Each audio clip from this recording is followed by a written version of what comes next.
As the scrubber revs up, carbon dioxide levels should be coming down as the cleaned air is expelled.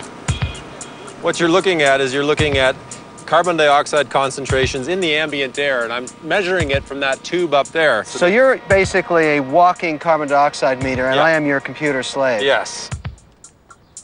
Kevin and Frank monitor CO2 levels as the air exits the scrubber's vent.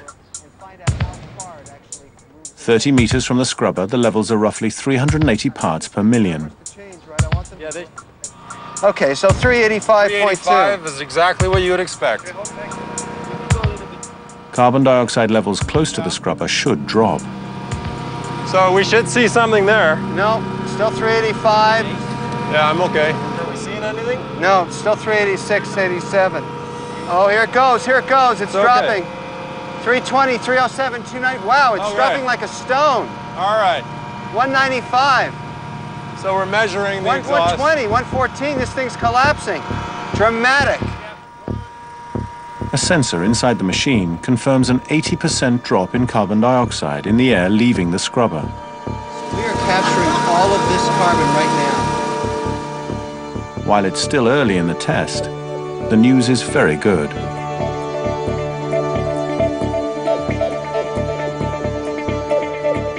So what you're seeing is the white line is CO2 going in. The red line is CO2 coming out. As soon as we turned on the fan, boom, drop. Wow. So we have basically 430 going in, 90 coming out. It's amazing. Yeah. And that was Massive our drop. drop. Absolutely massive. Early results show the air in the stadium has a little less CO2 than it did before. About 7 pounds in 1 hour and 17 minutes. It's doing well, but we won't really know until we probably put 20 hours on that clock. The final test results won't be available until just after sunrise. So the team settles in for the wait. It's 1 o'clock in the morning. We're all still here. We've been staring at the board intently, and the numbers, they're going up steadily, but really slowly. So far so good, but there's still a long way to go. In a few hours, the final results will be in, and everyone will know if this machine could be the dawn of a new age in the fight against global warming.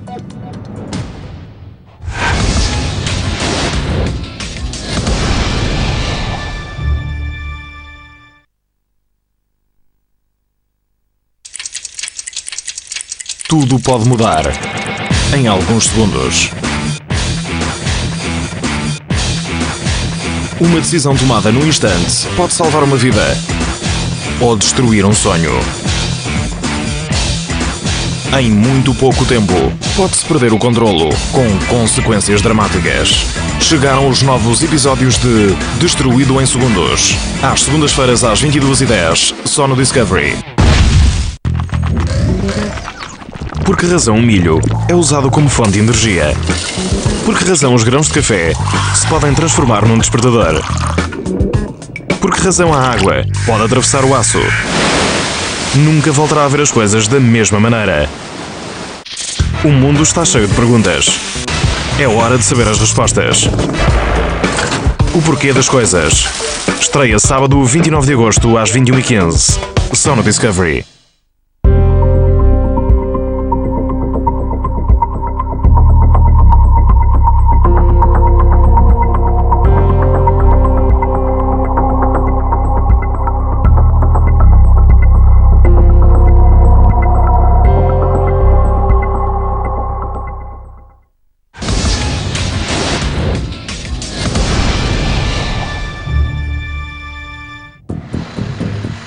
The carbon dioxide scrubber has now run through the night. It's time for the team to see if the experiment has worked. First, they check to see if the scrubber is still operating. The positive thing is that the equipment is still running. It's been running overnight without failure. The test is over. To succeed, the scrubber had to capture at least 9 kilos of CO2 from the air. When the team checked the numbers, they're amazed. There you have it. So that's great.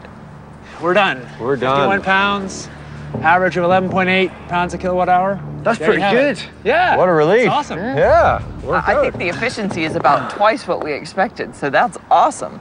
I'm impressed, and it's working. Yeah, it's working all night. It works flawlessly. Nothing so leaked, nothing nothing broke. Nothing broke, exactly. Good efficiency. Yeah, that's right. So basically this works. Yeah. That's what we can say. This experiment, for sure. It's awesome. Yeah. The way I think about this is the amount this pulls out per year, or per week, or whatever, is about exactly the same as an average person emits. It's a start, and it's a good start. There's a lot of work to be done here, obviously, in understanding the cost of doing this, but the story's on the board. The scrubber ran non-stop for 10 hours without a hitch. It beat the target of 9 kilos of CO2, removing 23 kilos from the air. It's an unqualified success. My view simply is that air capture looks exciting enough now that it's worth us going forward, and not just us, but various groups around the world, pushing forward and really trying to see what it can be done. Professor Keith isn't the only fan of carbon scrubbing. I think the idea of capturing carbon dioxide right out of the atmosphere is really one of the more promising technologies under research right now. I don't even think of it as geoengineering. It's basically cleaning up after ourselves. It's like a sewage system for the atmosphere. Other supporters believe the billions of dollars needed to build industrial-sized scrubbers could come from taxing the use of fossil fuels, including conventionally powered cars. If you were to use this technique to pull the carbon dioxide out of the atmosphere from the CO2 that your car is releasing, this would add about $2 per gallon of gas to the cost of your gasoline. And so I personally think it would be worth adding $2 a gallon to the cost and pull the CO2 out of the atmosphere. But I don't think this will be politically very popular. And while the Discovery team found some promising technologies to store excess carbon dioxide, critics believe these systems must stand the test of time to prove they're really safe. For carbon scrubbers to be a successful and viable technology, one has to be sure that the carbon dioxide is sequestered and stored underground in perpetuity, and there is no possibility of leakage back to the atmosphere. If we have short-term large releases, then there's actually a health issue.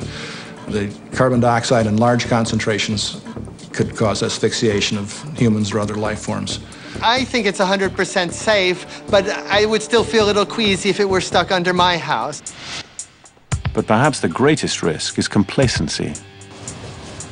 If we all start to feel like the machines are cleaning up our CO2 mess, why should we reduce emissions or end our use of fossil fuels?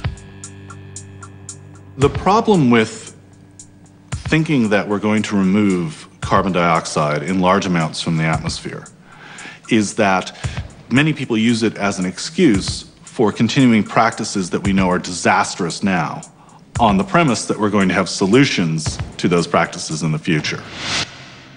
In spite of the risks, David Keith will continue to develop his scrubber technology. This is a very soluble problem compared to the kind of problems that people have faced before in human history. This problem is absolutely soluble.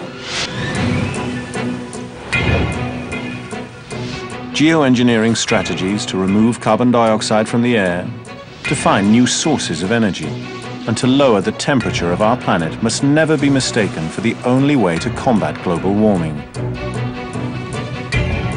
The best solution lies in each of us, in how we use energy on the fragile planet we call home.